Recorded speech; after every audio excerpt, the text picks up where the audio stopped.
versículo de número 1. 1 Crônicas 15, 1. Diz assim: fez também Davi casa para si mesmo na cidade de Davi, e preparou um lugar para a arca de Deus, e lhe armou uma tenda.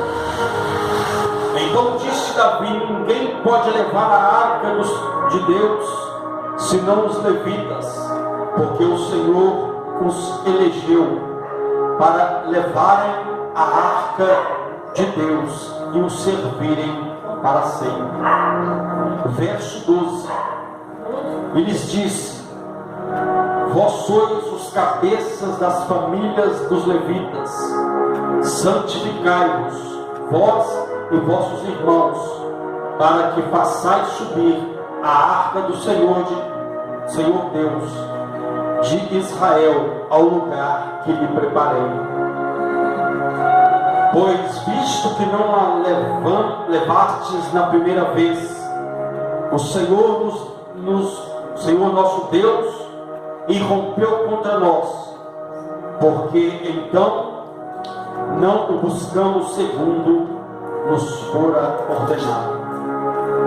Santificaram-se, pois, os sacerdotes e levitas para fazerem subir a arca do Senhor, Deus de Israel. Os filhos dos levitas trouxeram a arca de Deus aos ombros, pelas varas que lhe estavam, como Moisés tinha ordenado, segundo a palavra do Senhor. Verso 25: foram Davi e os anciões de Israel, os capitães dos milhares, para fazerem subir com alegria a arca da aliança do Senhor, da casa de Obed-edom. Amém? Amém. Glória a Deus. Feche seus olhos. Peça ao Espírito Santo para falar o seu coração.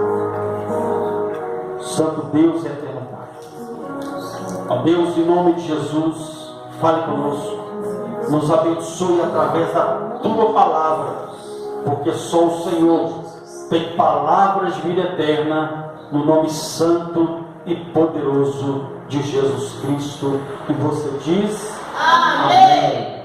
Amém. Irmãos, nós lemos aqui um texto onde a Bíblia relata que o rei Davi, logo após ele assumir o reinado de Israel, a Bíblia diz que Davi ele teve uma preocupação essa que todos nós que nos chamamos de crentes, nos chamamos de cristãos, temos que ter sobre a nossa vida. Uma preocupação que todos nós temos que, enfim, nos importar. Porque sem isso, nós vamos ser impedidos de vivenciar as promessas de Deus, de vivenciar aquilo que Deus preparou para a minha e para a sua vida. A Bíblia diz que quando Davi assume o reinado de Israel, logo após a morte do rei Saul, a Bíblia diz que a primeira preocupação de Davi foi trazer para Israel a arca do concerto, a arca da aliança de Deus. A arca era uma espécie de uma caixa de madeira, onde dos lados havia 2 varais, 2 argolas de cada lado, onde entre essas argolas passavam 2 varais. E a Bíblia diz então que quando Israel foi atacada pelos filisteus, a Bíblia diz que a arca estava na cidade de Siló. A Bíblia diz então que os filisteus vencem os israelitas e levam a arca da aliança. E ela fica 7 anos na cidade dos filisteus. E ali então Deus manifesta a sua ira, Deus manifesta o seu poder. Os filisteus então entendem que a arca não podia ficar na cidade deles, Então eles tiram a arca dali. A arca vai para uma cidade chamada Bet-Semes. Ali também a arca não poderia ficar, porque a Bíblia diz que os homens de Bet-Semes foram olhar o que tinha dentro da arca, e a Bíblia diz que eles caíram mortos. Então eles tiraram a arca dali, levaram a arca para a cidade de Kiriat-Jearim, e ali então ela fica na casa de um chamado Eleazar. A Bíblia diz então que Davi fica sabendo que a arca estava lá, na casa de Eleazar, e ele vai até lá. A Bíblia diz então que quando ele chega naquele lugar, eles preparam um carro de boi, um carro novo, colocam ali animais ali para conduzir aquele carro. A Bíblia diz que colocam 2 homens para guiar aquele carro de boi, colocam a arca da aliança sobre aquele carro. E a Bíblia diz então que eles vão de caminho, trazendo a arca para Israel. Houve uma grande festa, ficaram jubilosos no meio do caminho, mas a Bíblia diz que num determinado trajeto a arca começou a balançar, o carro de boi começou a trepidar, e a Bíblia diz que quando a arca ia cair no chão, um homem chamado Uzá, ele vai segurar a arca para que ela não caísse no chão.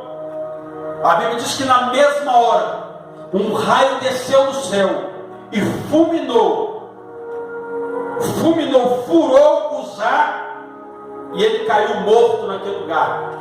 E a Bíblia diz que aquele lugar foi batizado como Pérez Uzá, porque o Senhor fez ruptura, furou aquele homem com um raio.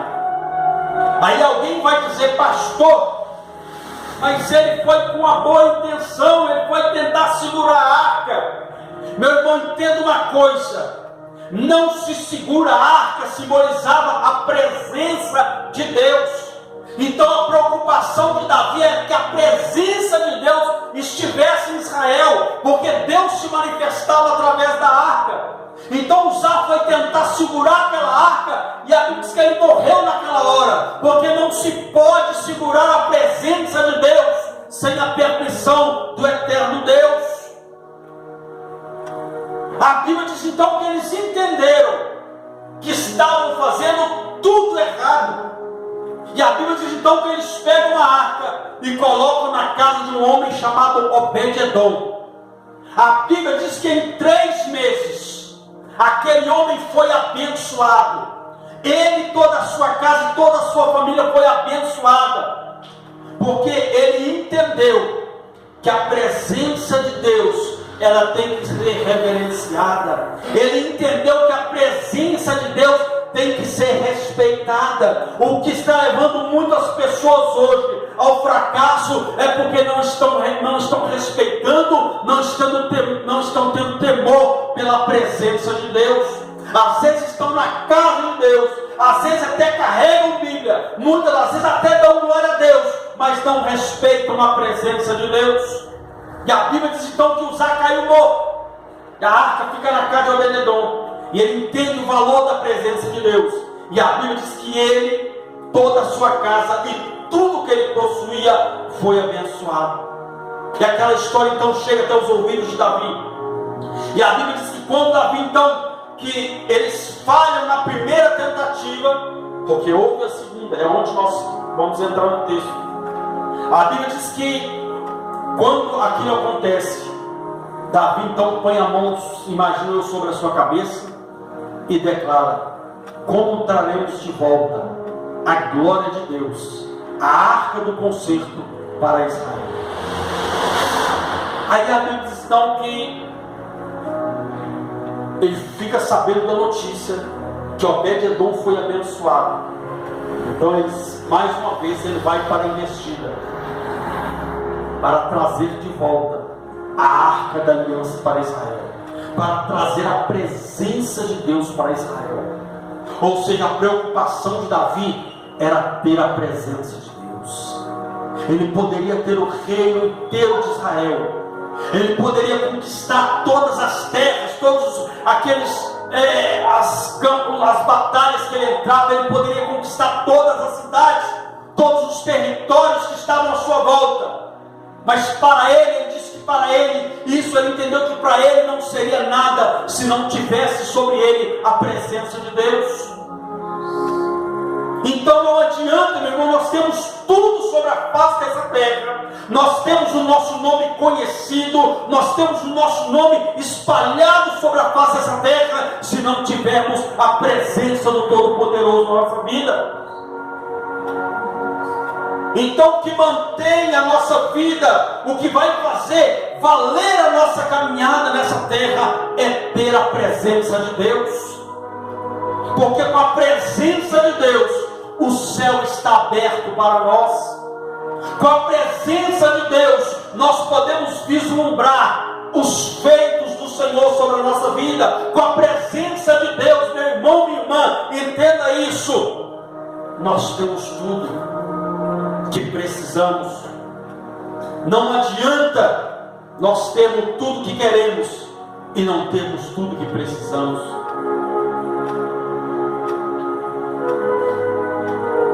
Porque só o Eterno sabe o que realmente a nossa alma precisa. Quantas pessoas têm muitos bens, mas mesmo assim se suicidam? Quantas pessoas têm muitos bens, mas mesmo assim são escravas do pecado, são escravas, do vício, são escravas de uma situação que tem prejudicado não só a sua vida, mas também as pessoas que estão à sua volta. Então Davi se preocupou com a presença de Deus. Então o questionamento de Davi foi esse: como traremos de volta a presença de Deus para Israel? Primeiro, a Bíblia diz que Davi ele fez a sua casa. Quando ele assumiu o reinado, ele faz a sua casa, ele faz ali, enfim, ele constrói para si a sua casa, mas a Bíblia diz que ele também fez um lugar para habitar a Arca da Aliança, um lugar para colocar onde a manifestação da glória, da presença de Deus se realizaria. Ou seja, ele preparou um lugar para receber a presença de Deus. Entenda uma coisa: nós não vamos receber a presença de Deus se a nossa vida não estiver preparada. É por isso que a Bíblia diz: prepara-te, ó Israel, para encontrares com o Senhor teu Deus. Então ninguém vai ver a manifestação da glória, da presença de Deus na sua vida de qualquer jeito. Tem que estar preparado, tem que se preparar, tem que abrir o coração, tem que rasgar o coração da presença de Deus, tem que se despojar de tudo aquilo que nos afasta, de tudo aquilo, meu irmão, minha irmã, que muitas vezes nos impede de caminhar com Deus. As pessoas querem receber a manifestação da presença de Deus, mas ela quer fazer do jeito dela. Então não tem como. Se não for do jeito de Deus, a gente pode até querer, mas se não for do jeito de Deus, se não nos prepararmos, se não prepararmos o nosso coração para receber a nossa vida, para receber a presença de Deus, porque ela não vai vir de qualquer maneira. Olha o que Jesus disse: ninguém coloca remendo novo, pano novo, em remendo num pano velho, porque o pano se romperá e a ruptura será maior.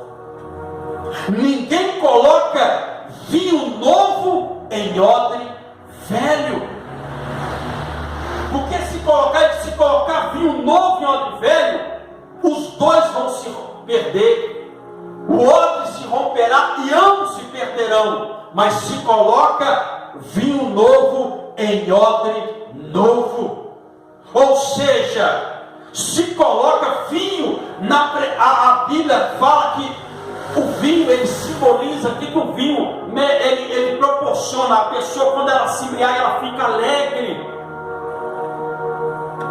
Só que Paulo diz: não vos embriagueis com vinho aonde há contenda, mas enchei-vos do Espírito Santo, se embriague com a presença de Deus. Mas não tem como, meu irmão, minha irmã, se embriagar com esse vinho da presença de Deus, com essa presença, com o odre novo, com o velho homem, aquele homem briguento, aquele homem que fala palavrão, aquele homem que tem a boca, só sai morte, palavras de morte, só sai podridão dos seus lábios, os seus ouvidos só ouvem coisas que não vão edificar, só abre o coração para coisas que não vão edificar a sua vida. Então não tem como receber essa presença, não tem como carregar essa presença, se o coração não estiver preparado. Segundo, a Bíblia diz que, então, disse Davi, ninguém pode levar a arca de Deus, senão os levitas, porque o Senhor os elegeu para levarem a arca de Deus e o servirem para sempre.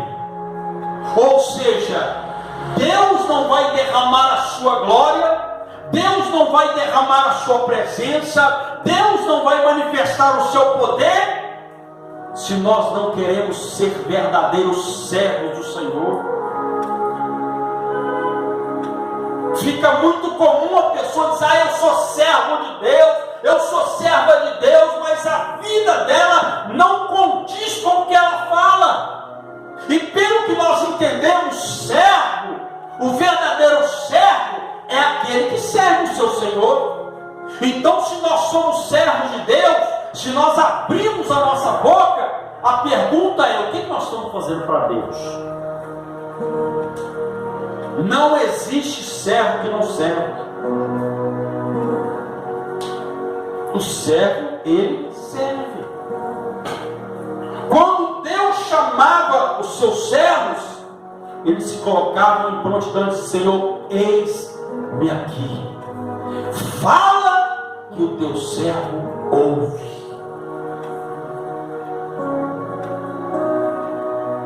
Deus não me chamou, Deus não nos chamou para ficar limpando banco de igreja.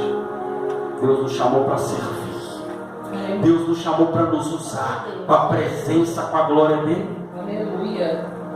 Deus nos chamou para fazer aquilo que o próprio Senhor Jesus disse, que quando o Espírito Santo vem, a glória de Deus é a presença do Espírito Santo, que quando ele vem, ele nos unge para quê? Para pregar, para orar para os enfermos, para curar, para libertar. É para isso que a glória de Deus se manifesta, é para isso que a glória de Deus vem, é para isso, para nós sermos um instrumento a serviço de Deus nessa terra.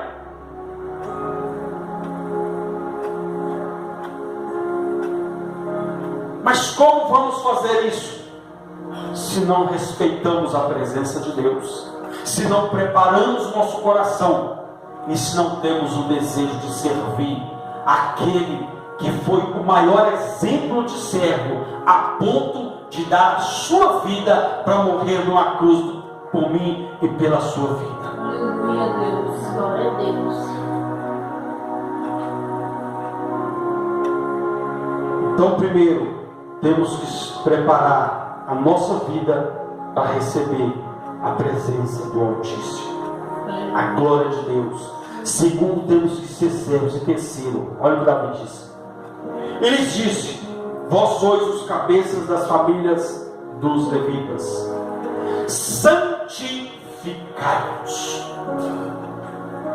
Davi entendeu que para receber a presença de Deus, temos que nos santificar. A Bíblia diz, segui a paz com todos e a santificação, sem a qual, ou seja, sem a santificação, ninguém verá a Deus. O que é santificação, pastor? É ser separado, meu irmão. É se separar para Deus. é se separar, é separar um tempo de meditação na palavra, é separar um tempo de oração, é separar um tempo de consagração, é se separar das coisas deste mundo, é se separar de algumas conversas que nós ouvimos, é se separar dos comportamentos deste mundo. Santificação, se separar para Deus, isso é se santificar, isso é se santificar, é se separar. A Bíblia diz: sede santos, como é santo aquele que vos chamou. Aleluia.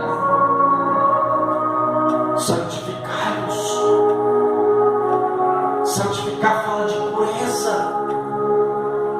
fala de não se contaminar com as coisas deste mundo, de não se contaminar com os costumes deste mundo, de não se envolver com as coisas deste mundo, de não se conformar com as coisas deste mundo. Não vos conformeis com este século, mas transformai-vos pela renovação da vossa mente, do vosso entendimento. Uma mente santificada é uma mente que entende que ele hoje, como diz o apóstolo Paulo, hoje eu tenho a mente de Cristo. Isso é uma mente santificada, uma mente voltada para as coisas de Deus. Quarto, ele diz assim: olha, pois visto que não a levamos da primeira vez, foi aquilo que eu disse, eles tentaram uma vez e não deu certo. Pois visto que não a levamos na primeira vez, o Senhor nosso Deus irrompeu contra nós, é que fez uma ruptura onde Uzá morreu, porque não buscamos segundo nos fora ordenado. Aí a Bíblia diz: santificaram-se, pois, os sacerdotes levitas para fazerem subir a arca do Senhor Deus de Israel. Os filhos dos levitas trouxeram a arca de Deus aos ombros pelas varas que nela estavam. A ordem de Deus é essa: para levar a presença de Deus tinha que ser no ombro, tinha que ser no ombro.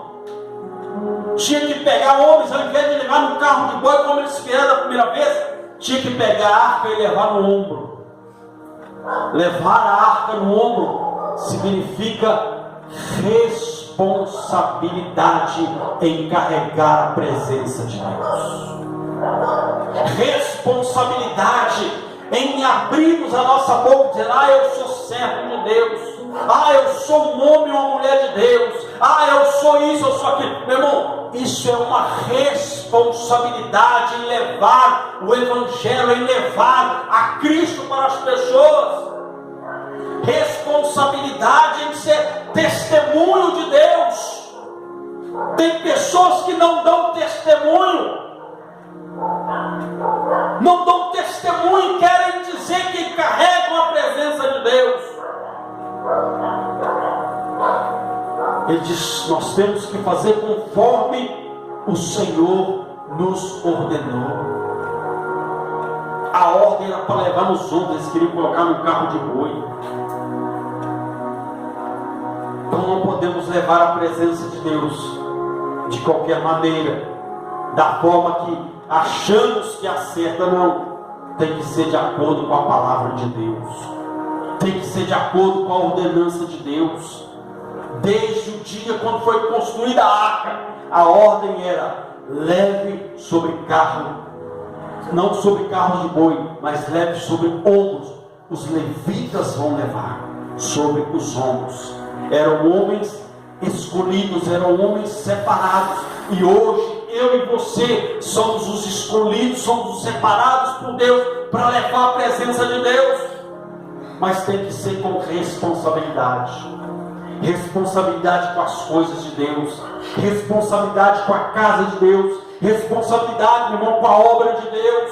A Bíblia diz que maldito aquele que faz a obra de Deus relaxadamente, ou seja, de qualquer maneira, que toca a sua vida de qualquer maneira, que se diz cristão, mas leva a sua vida de qualquer maneira, não tem como. Tem que ter responsabilidade. Então, levar nos ombros significa ter uma vida cristã de responsabilidade. Aí a Bíblia diz então que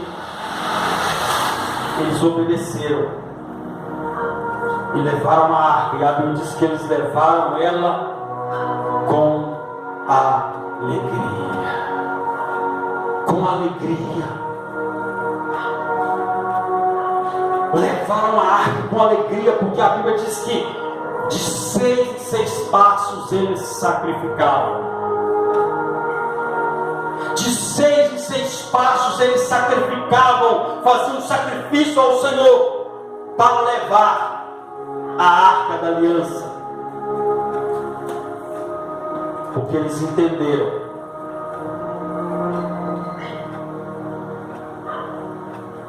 a Bíblia diz que houve júbilo. Eles se alegraram com a presença de Deus. Eles se alegraram com a presença de Deus. Então tem pessoas que querem que Deus opere, que Deus faça, mas estão inconformados, não com este mundo, mas estão em busca de quê? De receber algo e não a presença. Então, quando não se valoriza a presença, quando não se valoriza a presença de Deus, meu irmão, não tem como a pessoa viver uma vida com alegria. A Bíblia diz que a alegria do Senhor é a nossa força. Então, um crente fraco, um crente desanimado, você não vê expressão de vida nele, você não vê alegria. Por quê? Por falta da presença de Deus. A presença de Deus traz alegria. A Bíblia diz que eles fizeram trazer a arca do Senhor com alegria. A presença de Deus produz isso.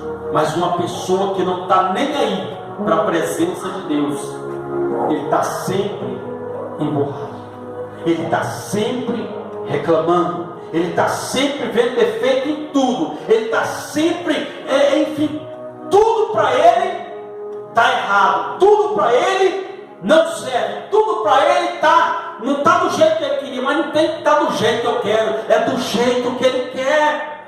Que não seja feita a minha, mas que seja feita a vontade do Pai. Davi disse: hoje me alegrei quando me disseram, vamos à casa do Senhor. Porque ele entendeu, eu vou lá é por causa da presença de Deus. Eu não vou na casa é por causa do sacerdote, não é por causa do pregador, não é por causa de quem vai cantar. Eu vou lá é por causa da presença do meu Deus, é por causa da presença do meu Deus. É isso que nos faz alegre, é isso que alegra o nosso coração, é a presença de Deus, é a presença do nosso eterno. Jesus disse: aonde estiverem 2 ou mais pessoas reunidas no meu nome, eu estarei no meio, eu estarei ali. A presença dele é a alegria, a presença do Senhor traz alegria.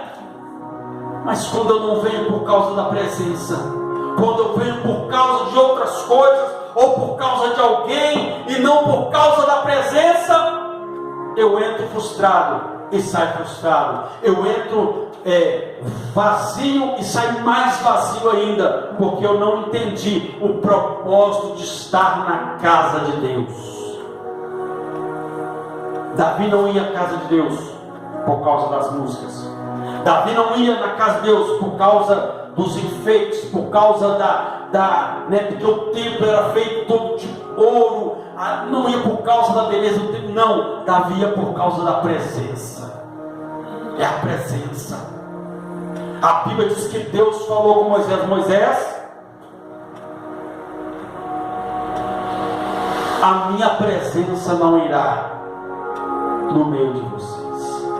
Eu vou mandar um anjo na frente, mas a minha presença não vai, porque esse povo é um povo de coração duro. Moisés olha para Deus e diz: Senhor, não nos faça sair deste lugar se a tua presença não for conosco.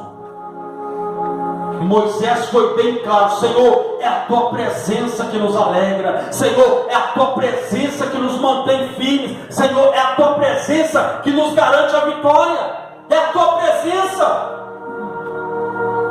Não é aquilo que o Senhor pode fazer, mas é a tua presença. É a presença de Deus.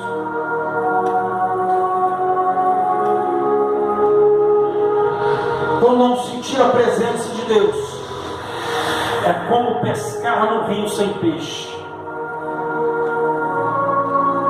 Não ter a presença de Deus é como olhar para o céu e não ver estrelas nem a lua, enxergar apenas nuvens fechadas, nuvens carregadas. É a presença de Deus é quem faz a diferença.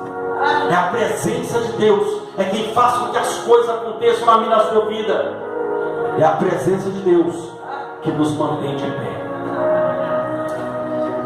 Coloque-se em pé no seu lugar.